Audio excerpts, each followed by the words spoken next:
Kung kaya't yung 7 days, yung 40 days, yung 100 days at ano pa mang days na may kinalaman sa patay, pagkanduli, pagpapakain para sa paghunitain yung namatay, ay lahat ng ito ay bid'a.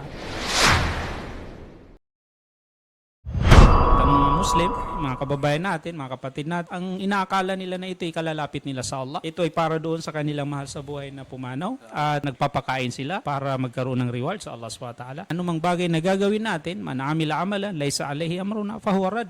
Wa man ahdatha fi amrina hadha ma laysa minhu fahuwa rad.